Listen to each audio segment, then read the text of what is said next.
ya.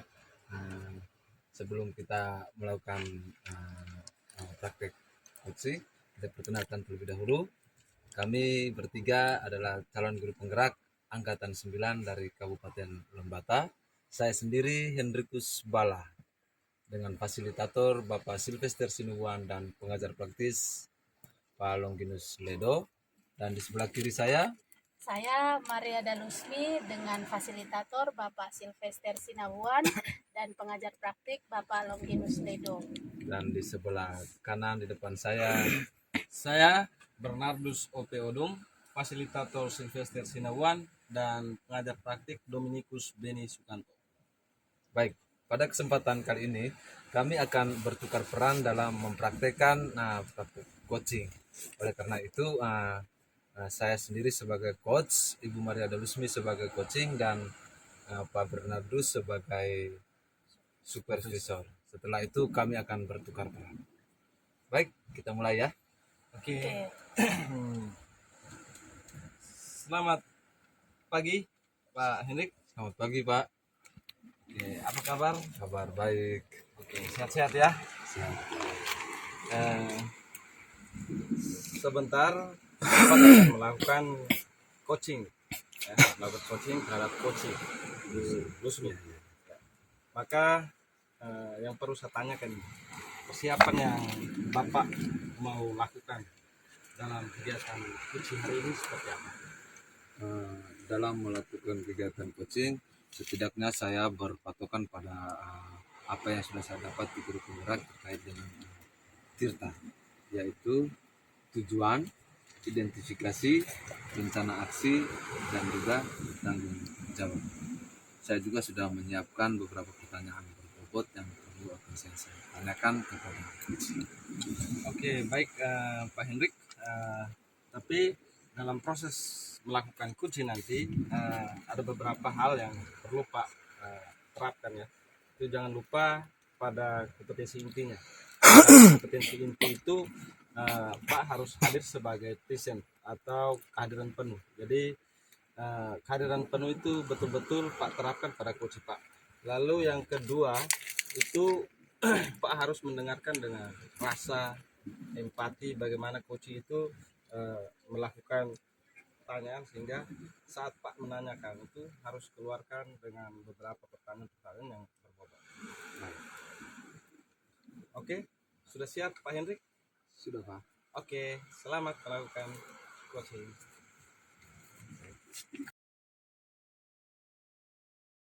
Pak Guru. Apa kabar? Baik. Oke, katanya hari ini ibu mau ketemu dengan saya untuk menyampaikan hal-hal yang perlu ibu sampaikan, yang mau kita diskusikan, mau kita sharing bersama. Kira-kira hal apa itu?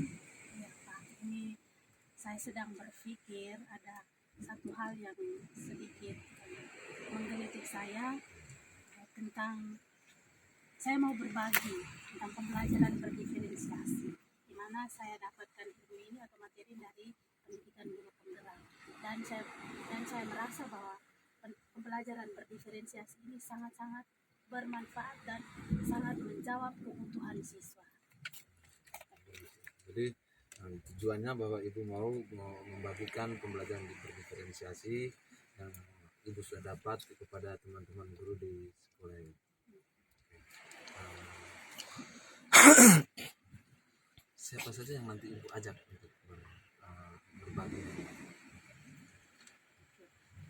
Yang sudah saya pikirkan bahwa saya harus berbagi ke rekan guru yang ada di sekolah, karena saya melihat bahwa situasi di sekolah saya dan ada beberapa teman guru, mungkin guru-guru senior yang masih menggunakan gaya mengajar pola lama, di mana mereka masuk ke kelas masih dengan menyampaikan materi dan siswanya mendengar. Memang ada beberapa yang melakukan diskusi kelompok, tapi kelihatan siswanya tidak terlalu aktif.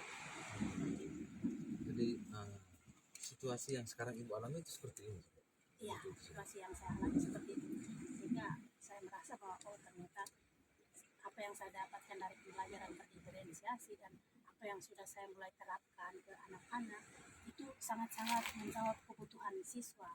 Siswa menjadi lebih aktif, lebih semangat dalam pembelajaran.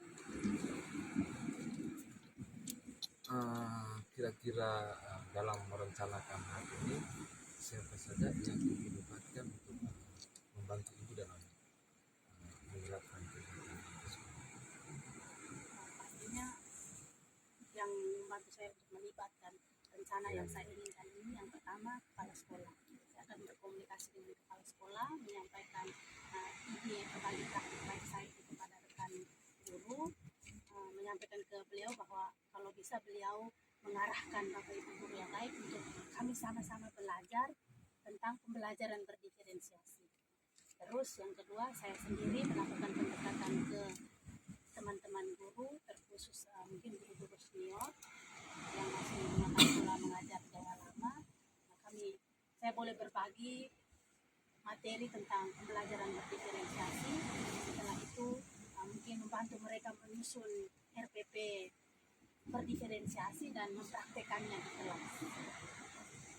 Jadi itu yang ibu harapkan supaya teman-teman juga bisa terlibat dalam melakukan praktek ini.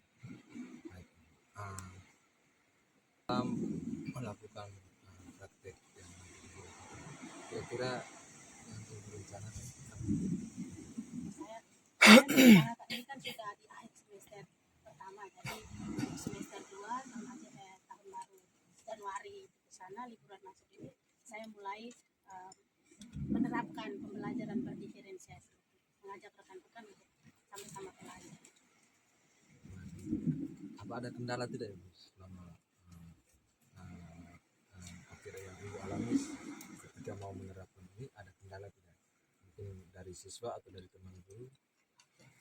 Iya, sebetulnya ada kendala karena kalau dari gurunya tidak ada karena saya belum melakukan pendekatan. Tetapi ke siswanya ini yang awalnya dulu sebelum saya mengikuti pendidikan guru penggerak, saya juga masih menerapkan pola lama, pola pembelajaran lama, di mana masuk menyampaikan materi, indikator KD segala macam, dan siswa itu saya arahkan untuk berdiskusi. Siswa saya yang menjadi aktor utamanya dalam pembelajaran materi dari pendidikan guru penggerak. Saya mulai menerapkan pembelajaran berdiferensiasi, dan kendala yang saya dapat adalah siswa-siswinya mereka bingung. Memang mereka senang, hanya mereka belum bisa. Misalkan di dalam pembelajaran berdiferensiasi itu kan ada bagi ke konten, ke proses, ke terakhirnya siswa menghasilkan. Jadi dengan saya punya siswa-siswa ini yang sebagian besar belum bisa membaca, menulis dengan baik, sehingga menuntut saya untuk mendampingi mereka secara individu. Jadi memetakan mereka dulu, melakukan diagnostik awal, jadi mengetahui oh ternyata anak ini lebih suka ke audio, oh anak ini lebih suka bermain peran, oh anak ini lebih suka menggambar. Sehingga pembelajaran masuk ke pembelajaran berdiferensiasi, mereka mulai terbiasa dan senang, nyaman dengan pembelajaran berdiferensiasi. Baik, tadi ibu mau melakukan ini di awal tahun ya, rencana ibu melakukan ini di awal tahun. Berarti siapa saja yang dilibatkan dalam melakukan menerapkan itu tadi? Siapa yang ibu libatkan dalam hal ini? Yang saya libatkan yaitu rekan-rekan guru pastinya. Ya, pertama pasti saya mempraktikkan dulu pembelajaran di kelas. Saya sendiri yang mempraktikkan dulu, mengajak teman lain untuk menonton atau menyaksikan apa yang saya praktekkan terkait pembelajaran berdiferensiasi. Setelah itu baru saya mendampingi mereka untuk mempraktekkan pembelajaran tersebut. Pastinya rekan sejawat yang membantu saya. Pasti dalam melakukan ini ibu juga setidaknya membutuhkan strategi. Kira-kira strategi apa yang dilakukan? Ini strategi pembelajarannya. Ya, strategi pembelajaran yang dilakukan. Nanti kira-kira dengan siswa itu seperti apa? Strategi pembelajarannya di kelas, yang pertama pastinya saya memetakan mereka dulu, melakukan diagnostik awal, memetakan kebutuhan siswa ini. Yang kedua, strategi kedua, ketahui kebutuhan siswa. Mungkin siswa ini dia lebih suka ke kinestetik, siswa ini ke audio, dan siswa ini ke audiovisual. Seperti itu, Pak. Baik, sini kita sama-sama mengharapkan sehingga apa yang nanti Ibu akan lakukan itu bisa berjalan dengan baik, dan setidaknya butuh kolaborasi, kerjasama, dukungan juga dari kepala sekolah dan juga rekan guru. Sampai di sini kita sama-sama mengharapkan sehingga apa yang nanti Ibu akan lakukan itu bisa berjalan dengan baik, dan setidaknya butuh kolaborasi, kerjasama, dukungan juga dari kepala sekolah dan juga rekan. Menurut Ibu, kira-kira kesimpulan yang kita diskusikan hari ini yang Ibu dapatkan seperti apa? Oke, baik. Jadi Pak Guru, pertama saya mengucapkan terima kasih karena Pak Guru memberikan waktu luangnya kepada saya untuk saya bercerita atau sharing. Dari sharing ini saya mendapat solusi dari persoalan yang saya hadapi. Solusi pertama bahwa saya ingin saya melakukan komunikasi bersama kepala sekolah, menyampaikan ke kepala sekolah, saya ingin berbagi kepada rekan guru lainnya tentang pembelajaran berdiferensiasi. Yang kedua, saya melakukan pendekatan kepada rekan-rekan guru lainnya, terkhusus rekan guru senior yang masih menggunakan pembelajaran model lama. Saya melakukan komunikasi yang baik, meminta waktunya jika bersedia dan mau belajar bersama, maka saya siap berbagi terkait pembelajaran berdiferensiasi. Yang ketiga, setelah kami melakukan pembelajaran berdiferensiasi, maka kami siap mempraktikkannya di kelas. Oh ya, jadi itu Ibu punya rencana untuk melakukan itu di awal tahun nanti ya Ibu ya. Luar biasa Ibu.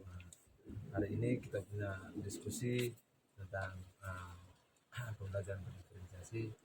Sampai di sini ya Ibu ya. Selamat siang. Terima kasih, Pak. Baik, dari hasil coaching tadi, saya merasa bahwa coaching yang sudah dilakukan itu sudah sampai pada titik temu. Jadi titik temunya di mana Pak Hendrik betul-betul memakai waktu dengan ikut merasa sharing yang sudah diambil oleh diberikan. Lalu saya melihat bahwa Pak Hendrik membuat pertanyaan-pertanyaan yang berbobot sehingga dapat dari titik temunya tadi tentang persoalan industri. Jadi harapan dari kita semua bahwa kegiatan coaching hari ini sukses. Kalau seandainya skala yang diberikan itu 1 sampai 4, maka saya akan memberikan angka 4 untuk coaching hari ini. Terima kasih. Baik, terima kasih. Kembali bertukar peran, saya sendiri sebagai supervisor, Ibu Maria Delusmi sebagai coach, dan Pak Edo sebagai coaching. Nah, pada kesempatan ini saya sebagai supervisor akan menyampaikan beberapa hal sebelum melakukan kegiatan coaching. Baik, Ibu Maria, selamat pagi. Selamat pagi, Pak Guru. Apa kabar? Baik. Baik ya.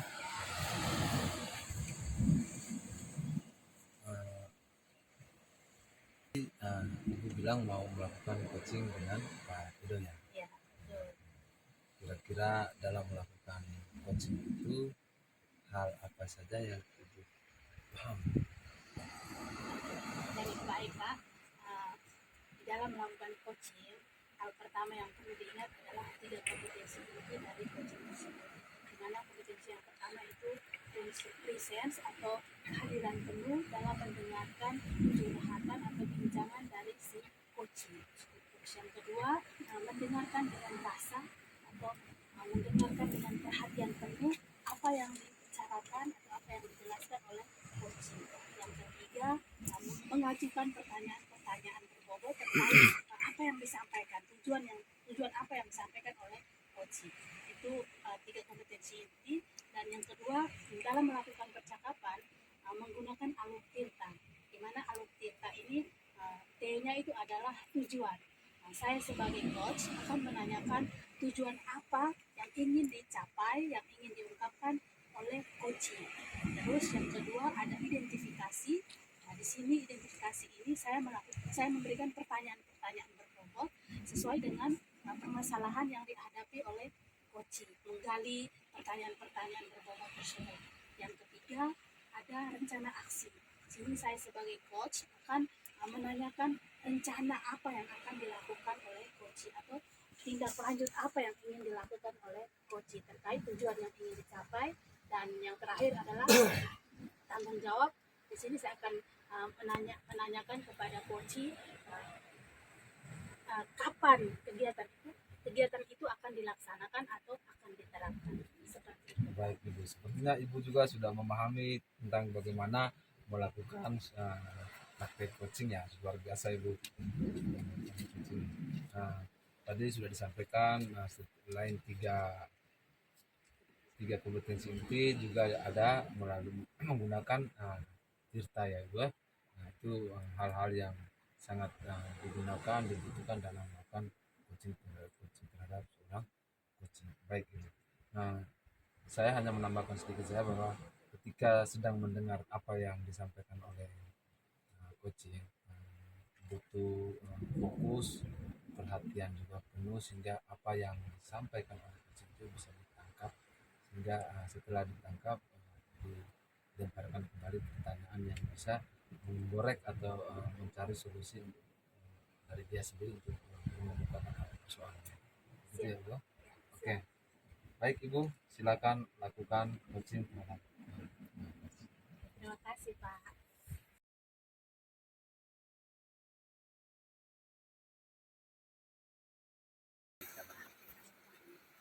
Nah, jadi kemarin Pak Edo ada sampaikan bahwa mau bincang-bincang sedikit, mau curhat sedikit. Kira-kira tujuannya apa kita bincang-bincang hari ini? Oke ya, saya minta waktu sedikit ya. Boleh. Jadi sebelum kita melakukan coaching. Yang pertama bahwa saya sedikit sharing tentang persoalan yang saya hadapi. Saya sendiri juga merasa bahwa saya sebagai guru atau pendidik juga memiliki kekurangan. Kekurangan itu saya merasa bahwa setiap manusia ya minimal pada melakukan sesuatu dalam prosesnya. Kalau kita guru ya pada proses pembelajaran. Saya merasa bahwa saat saya melakukan pembelajaran yang itu saja yang monoton lah seperti itu. Jadi saya melihat bahwa prospek siswanya ke depan itu seperti apa saya tidak terlalu jadi saya merasa bahwa pokok perubahan terhadap pembelajaran saya dalam jadi seorang pendidik itu saja tidak sesuai dengan perubahannya kurikulum. Karena kurikulum kan biasanya berjalan gitu dan dia berubah, tetapi saya sendiri mati tidak berkembang, sehingga saya merasa pada dasarnya diri sendiri sebagai guru ada yang kurang, sehingga saya butuh waktu untuk melakukan coaching seperti ini, sehingga mungkin ada hal positif yang harus dilakukan. Oke, baiknya Pak Guru luar biasa. Artinya Pak Guru mau berubah ya. Ya. Jadi yang saya tangkap tujuan hari ini kita bincang-bincang adalah Pak Guru sharing bahwa selama ini Pak Guru melakukan pembelajaran yang masih monoton, belum sesuai dengan perkembangan zaman. Padahal sekarang kita sudah menerapkan pembelajaran kurikulum merdeka ya. Oke. Terus yang ingin Pak Guru dapatkan hari ini adalah mau mengembangkan diri ya. Oke, baik. Kira-kira saya bisa mendapat gambaran sedikit. Saat ini Pak Guru melakukan pembelajaran di kelas itu seperti apa? Suasananya seperti apa? Kalau saat ini saya melakukan pembelajaran itu yang menjadi kendala, sehingga saya cerita tadi. Jadi saat ini saya melakukan proses pembelajaran itu saat sekarang itu ya ceramah lah. Jadi ceramah ini menjadi satu kewajiban sebagai seorang guru, apalagi saya nih. Jadi saya merasa ceramah menolong. Jadi kita lihat bahwa siswa juga sekarang apatis karena kita hanya dengan kita tanpa ada dialog atau tanya jawab, diskusi seperti itu. Oh, jadi Pak Guru merasa saat ini baru mengembangkan model atau metode pembelajaran di kelas itu dengan ceramah itu. Iya. Dan itu apakah suasana kelasnya aktif tidak dengan ceramah yang Bapak berikan? Iya, jadi pernak-pernik, banyak variasi sih kalau dalam pembelajaran. Jadi kalau dalam pembelajaran itu ya saya boleh ceramah atau berbicara monoton. Jadi kadang siswa itu ada yang sungguh-sungguh praktik, ada yang bermain. Jadi karena saya merasa bahwa ya tegur tidak ikut ya saya jalan terus. Seperti itu. Saat proses pembelajaran saya jalan terus, entah yang pemain di situ dan yang lain-lain saya tetap berjalan terus. Oke, baik ya. Kira-kira dengan metode yang Bapak gunakan berceramah itu, ada kritikan dari siswa atau tidak? Kalau kritikan dari siswa mungkin dong mereka merasa sendiri ya ada pembeda lah antara guru dan siswa. Jadi ketakutan untuk mengkritis itu saya rasa bahwa kurang ya, saya kurang dengar sehingga saya sendiri merasa bahwa ada hal kurang dalam saya punya diri. Kira-kira Bapak perhatikan di saat Bapak melakukan ceramah itu, Iya. siswanya aktif mendengarkan atau tidur atau malas tahu? Bapak perhatikan itu tidak? Saya perhatikan sebagian sih, kadang sebagiannya perhatik, ada yang tidak perhatik, ada yang ya betul-betul apatis lah, mau dengar tidaknya itu urusan ya, seperti itu sih kendalanya. Oke. Oh, berarti itu kendala situasi yang Kendalanya, Bapak hadapi situasi yang sekarang. saya hadapi. Ya, nah itu yang membuat Bapak merasa bahwa oh saya ini belum ada pengembangan diri terkait Iya. profesi saya sebagai seorang Kurang guru. gitu. Kira-kira dengan persoalan yang ada hal yang mau dirubah atau ada pola pembelajaran yang mau dirubah atau tidak? Itu yang saya mau ceritakan karena dalam proses pembelajaran itu saya sempat browsing internet, lalu saya sempat ikut juga pembelajaran kurikulum Merdeka yang diselenggarakan oleh Dinas Pendidikan, lalu saya ikut. Saat itu saya melihat ternyata model pembelajaran yang digunakan ini bagus. Ada satu yang menjadi incaran saya itu adalah model pembelajaran discovery learning. Itu yang membuat saya, ini ternyata satu model pembelajaran baru nih. Saya mau mencoba seperti itu. Oke, baik. Berarti sudah ada rencana ya dari melihat searching di Google, mengikuti pelatihan-pelatihan. Pak Guru sudah melihat ada satu model pembelajaran yang pas yang bisa diterapkan di kelas, yaitu discovery learning. Kira-kira ini pembelajarannya seperti apa? Oke, ini kalau discovery learning hampir mirip-mirip sama dengan inquiry. Dia kita bentuk dalam bentuk siswa dalam kelompok seperti model pembelajaran kooperatif. Itu dalam strategi guru. Tetapi tipe pembelajaran itu, materi pembelajaran itu kita harus lihat dulu materi apa yang sinkron dengan dia karena dia hampir sama seperti problem basic learning. Jadi model ini kita angkat dalam masalahnya sehingga masalahnya kita tularkan ke anak yang mencari tahu sendiri. Itu yang menjadi buat saya motivasi sekali. Saya mau pengen itu sebenarnya. Wow, luar biasa ya Pak. Oke, satu model pembelajaran discovery learning di mana kita sendiri menemukan masalah. Kira-kira ada lagi hal yang ingin dibuat rencana? Yang saya mau rencanakan itu karena selama itu saya monoton, maka saya pengen sekali mau terapkan ini model pembelajaran di discovery learning ini di dalam kelas. Baik. Oke, jadi menerapkan pembelajaran discovery learning ya itu. Oke. Dalam menerapkan pembelajaran ini, kira-kira Pak Guru membutuhkan siapa saja yang membantu Pak Guru untuk menerapkan proses pembelajaran discovery learning? Oke, kalau dalam proses pembelajaran yang pertama kembali ke diri saya dulu. Saya harus mengenal lebih dalam model pembelajaran itu. Lalu kebetulan saya adalah guru IPA nih, saya guru IPA. Jadi minimal dalam proses pembelajaran ini itu saya harus betul-betul menyiapkan alat dan bahan yang akan saya gunakan untuk proses pembelajaran. Itu secara mandiri saya. Lalu dalam penerapannya itu saya pengen sekali meminta kepala sekolah untuk supervisi saya. Kira-kira hal kurang saya dari sisi mana. Lalu kalau bisa sih itu saya mencoba untuk buat pendekatan dengan teman rekan sejawat sehingga rekan sejawat itu kalau bisa dia juga ikut supervisi lah sehingga hal-hal kurang saya itu bisa diberi masukan yang positif baik itu kepala sekolah ataupun rekan guru seperti Wow, itu. luar biasa ya, Pak. Ini merupakan hasil refleksinya Pak dari pembelajaran pola lama Iya. ke pola baru. Oke. Jadi ini banyak sekali kegiatan yang ingin dibuat, dirancangkan, dan orang-orang yang membantu rancangan yang dibuat oleh Pak juga luar biasa semua, dari siswa, kepala sekolah, dan juga Pak sendiri. Kira-kira kapan ini kegiatan akan dilaksanakan? Karena dalam bulan ini kita tidak bisa terapkan penerapan discovery learning karena sedikit lagi kita mau ke liburan ini, sehingga saya akan mencoba setelah masuk sekolah nanti. Itu saya pasti akan menerapkan pembelajaran sambil waktu luang di liburan itu saya persiapkan alat dan bahannya untuk Udah bincang-bincang lumayan ya. ya. Kira-kira dari hasil bincang-bincang kita ini apa yang bisa Bapak simpulkan? Yang saya simpulkan bahwa tipe pembelajaran pola lama yang saya dapat selama itu tidak memunculkan animo minat siswa untuk pembelajaran. Jadi saya pengen sekali dalam diskusi kita hari ini, saya mau supaya animo siswa itu meningkat dalam proses pelajaran, terkhusus mata pelajaran kita dengan strategi yang akan saya gunakan.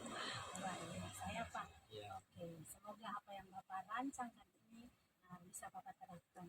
Dan ini juga satu pembelajaran untuk saya dan untuk kita rekan guru lainnya, bahwa jika menemukan hal-hal yang kurang dalam diri, jika menemukan hal-hal kurang di kelas, kita wajib berubah, wajib mencari segala sesuatu yang bisa membantu perkembangan profesi kita terkait sebagai guru. Mungkin itu saja Pak Guru. Terima kasih Ibu. Ya, jika ada hal-hal yang mau dibincangkan lagi, boleh berbincang bersama. Siap.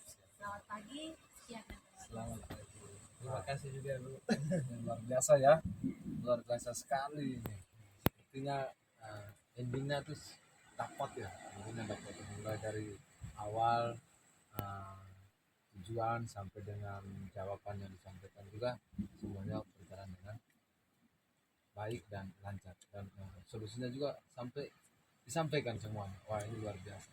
Jadi ya dari saya sih sebagai supervisor, saya berikan skalanya yang 9 lah, luar biasa. Selamat pagi, selamat beraktivitas seperti biasa. Oke, terima kasih banyak Pak.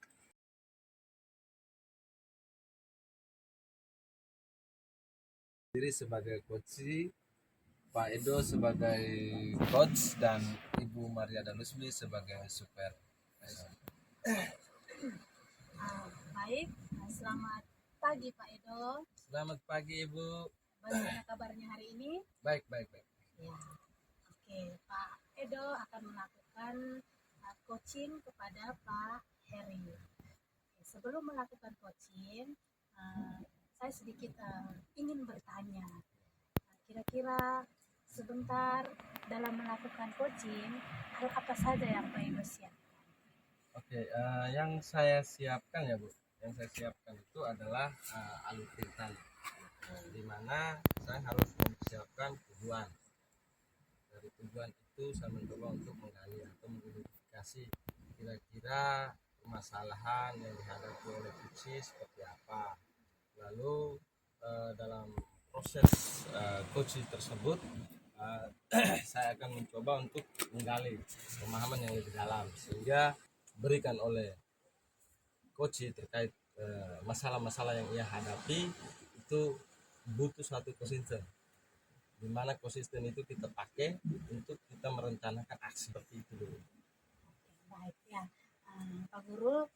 Jadi saya tambahkan sedikit, di dalam melakukan coaching itu kita perlu mengingat 3 hal penting, yaitu 3 kompetensi coaching. Yang pertama, saat memberikan coaching kepada coach atau klien kita, kita harus presence atau mendengar, melakukan coaching ke coach atau klien kita kita perlu hadir secara penuh atau presence. Jadi saat coach menyampaikan ceritanya, curhatnya, kita harus fokus melihat coachnya, tatap matanya, dengarkan apa yang ia bicarakan.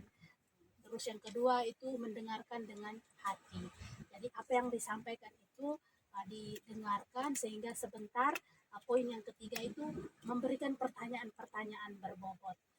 Satu hal lagi bahwa saat memberikan coaching, yang perlu kita tanyakan atau yang perlu kita kembangkan itu adalah coachingnya sendiri, bukan masalah yang ia hadapi atau memberikan solusi, tetapi bagaimana kita menggiring coach untuk menemukan solusinya sendiri. Seperti itu Pak Guru. Selamat melakukan coaching, semoga lancar.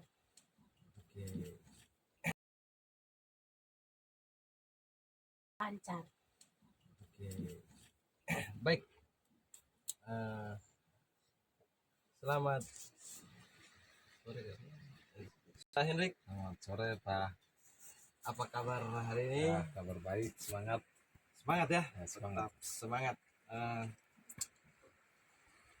Kira-kira ini sebelum kita melakukan coaching ini kemarin Pak sempat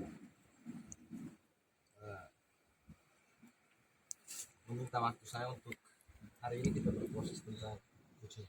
Kira-kira proses coaching yang ingin Pak sampaikan atau menceritakan seperti apa proses coaching?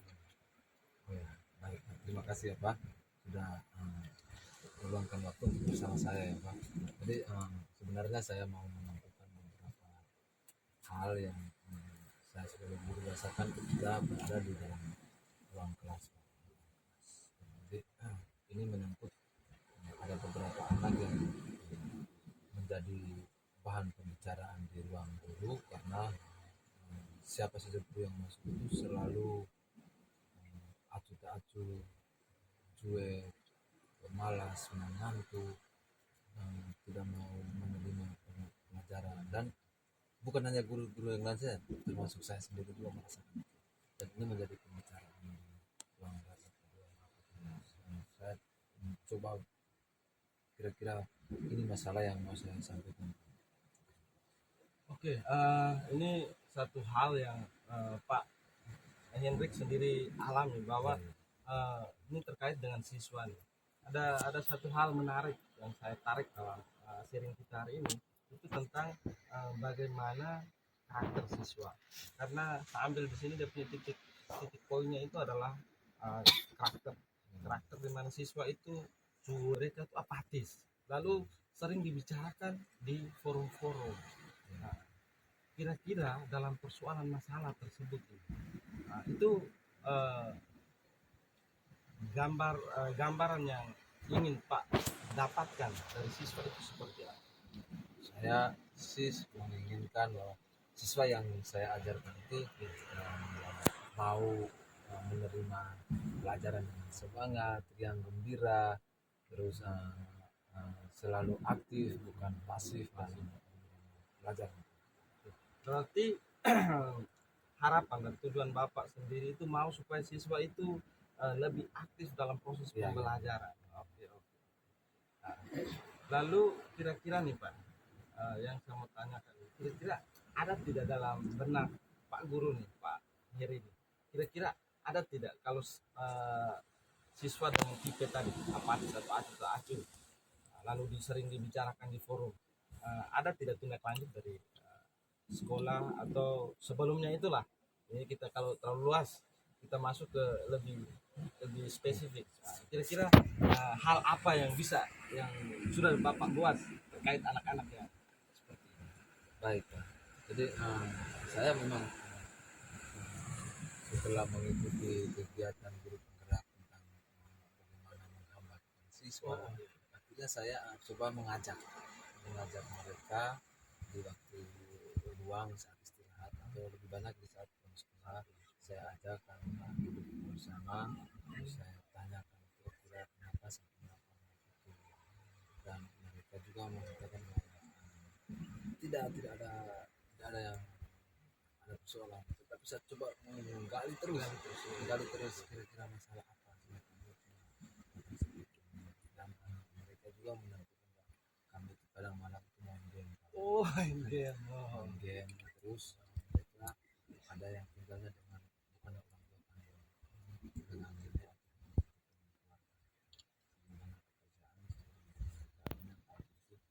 keluarga pekerjaan sampai-sampai saya coba masuk seperti mengalami seperti mereka. Saya mencontohkan diri saya bahwa saya dulu juga mengalami sifat dan karakter seperti itu. Dan ketika saya mencontohkan diri saya, mereka mendengar, mendengar dan ada yang pelan-pelan merubah itu, tapi ada yang merasa bahwa ini teman, ini teman, jadi kita buat biasa saja. Ternyata saya mengharapkan bahwa mereka bisa dengar apa yang saya sampaikan dan saya juga berbagi dengan saya pernah alami seperti itu.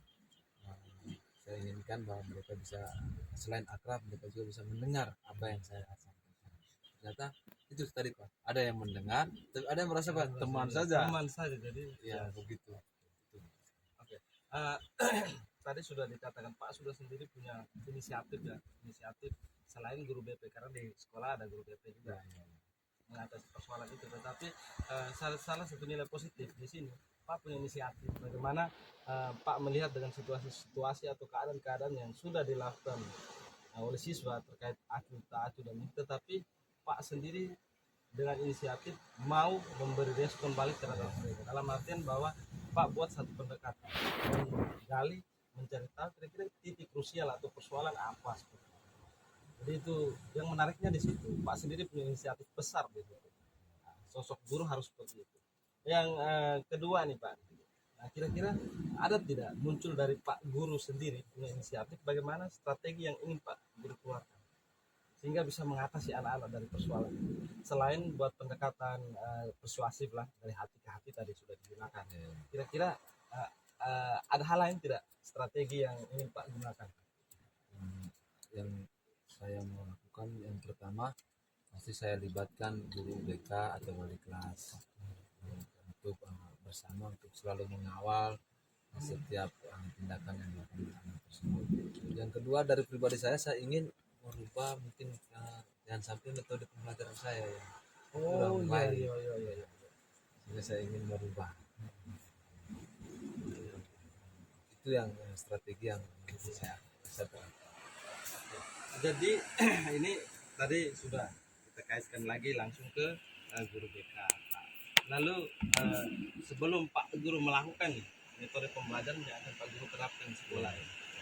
Sebelum Pak guru melakukan metode atau model yang diangkat untuk pembelajaran di sekolah, ada tidak tindakan-tindakan siswa dalam kelas saat proses pembelajaran Pak guru? Maksudnya bahwa saat Pak guru melakukan proses pembelajaran di kelas ada hal-hal atau tindakan-tindakan yang seperti cuek, adu yang Pak alami dalam kelas seperti siswa yang sekarang Pak hadapi, apakah dia di dalam kelas atau bukan? Ya, yang saya hadapi adalah siswa yang ada di dalam kelas. Oke, kalau dia seandainya di dalam kelas nih Pak, maka saat Pak guru melakukan pembelajaran proses pembelajaran, kira-kira saat mereka menerima pelajaran itu mereka seperti apa? Apakah mereka senang atau ketiduran macam cuek Pak ajar seperti itu atau tidak? Atau mereka tetap dengan proses pembelajaran? Mereka sepertinya ada yang tidur, ada yang cuek, ada yang ya ditegur ya Pak, tetapi kembali berulang lagi seperti itu Pak. Jadi ya saya berpikir apakah saya salahnya di mana? Padahal saya sudah menerapkan dengan menggunakan infocus, video, PowerPoint, tetapi setelah itu kami tidak tahu Pak. Jadi saya ini sepertinya ada beberapa siswa ini sepertinya cuek, saya tidak ada niat untuk menerima. Oke, dalam persoalan siswa yang ada, lalu kita ini sama coba kaitkan antara nilai hasil nih. Kira-kira hasil yang Pak dapatkan dalam proses pembelajaran ini, andai kata saya kasih rentang skalanya nih, rentang skala dari proses pembelajaran dengan tipe anak yang seperti ini yang ada dalam kelas. Nah, itu itu kira-kira kalau saya taruh rentang 1 sampai 10 misalnya. Nah, itu kira-kira Pak perolehan yang dalam proses pembelajaran, perolehan nilai yang Pak dapat awal dengan proses anak yang seperti ini bisa mencapai angka 5. kalau 45 ini berarti dia sudah menurun jauh ya. Ada tidak strategi pembelajaran yang ingin Pak buat sehingga memicu animo atau minat siswa dalam proses pembelajaran? Saya punya niat ketika saya browsing di internet ada permainan model permainan yang menggunakan kartu soal dan kartu jawaban. Wow, keren. Jadi itu yang saya coba gunting kertas, 2 kertas, ada yang jawaban, ada yang soal. Habis itu saya suruh mereka maju dan pilih. Apabila si A memilih kertas itu, kalau dapat jawaban maka si B akan pasti dapat pertanyaan. Maka saya buat hitungan sampai 5, mereka akan mencari, menjodohkan. Mereka rame-rame menjodohkan itu. Dan itu saya browsing di internet dan saya ingin mau menerapkan. Lalu kalau setelah Pak lihat nih, bisa tidak Pak terapkan model pembelajaran yang Pak ingin menerapkan atau mau menerapkan? Saya ingin mau menerapkan. Oke. Nah, kira-kira kapan Pak eksekusi? Ya, jadi ini kita sudah di akhir tahun dan harapan saya bahwa setelah tahun ajaran baru saya akan melakukan strategi ini, menerapkan dengan menggunakan berbagai model pembelajaran. Banyak ilmu yang kita dapat hari ini ya tentang strategi pembelajaran yang ingin Pak gunakan. Yang menarik buat saya itu adalah tadi strategi ini ada satu strategi baru ini tentang kartu ini, karena saya belum dapat itu. Ternyata Pak Hendrik sendiri browsing dan dapat permainan ini. Mudah-mudahan harapan ke depan bahwa siswa yang tadi yang cuek, apatis dan yang lain-lain bisa melakukan proses pembelajaran dengan semangat, giat mereka, supaya harapan kita sama ya, mencapai tujuan pembelajaran yang maksimal. Oke. Coaching kita hari ini sampai di sini, Pak Hendrik. Kira-kira kesimpulan dalam diskusi kita nih, coaching kita hari ini, yang Pak Hendrik dapatkan seperti apa? Dari apa yang kita diskusikan hari ini, saya merasa bahwa ada hal baru yang saya sendiri dapat dan mendapat berbagai pertanyaan untuk memancing saya, membantu saya untuk bisa menemukan jalan keluar atau masalah yang saya hadapi. Terima kasih Pak Hendrik. Dengan kesimpulan dari coaching kita hari ini, kita sampai di sini. Dan terima kasih hari ini sudah bisa datang dan kita lakukan. Terima kasih. Baik, terima kasih ya berdua. Terkhusus Pak Edo sebagai coach, berdasarkan pengamatan saya saat melakukan coaching, Pak Edo sudah menerapkan 3 kompetensi inti, di mana Pak Edo mendengarkan dengan saksama, mendengarkan dengan perhatian, penuh perasaan, sambil menatap wajah Pak Edo dan mengangguk kepalanya. Artinya Pak Edo mendengarkan dengan penuh perhatian atau dengan rasa. Terus yang kedua, Pak Edo juga memberikan pertanyaan-pertanyaan, menggali pertanyaan-pertanyaan berbobot sesuai dengan alur cerita yang ada, sehingga koci menemukan solusinya sendiri. Pak Edo hanya mengantar, menggiring koci untuk, ternyata saya punya solusinya seperti ini. Jika memberikan nilai, maka ini saya beri dalam bentuk emoticon. Ada senyum, ada smile, ada jempol 2 tangan, dan ada love. Ya. Dan saya memberikan emoticon jempol 2 tangan, artinya luar biasa, sudah menerapkan coaching dengan baik. Oke, sekian dan terima kasih. Selamat sore.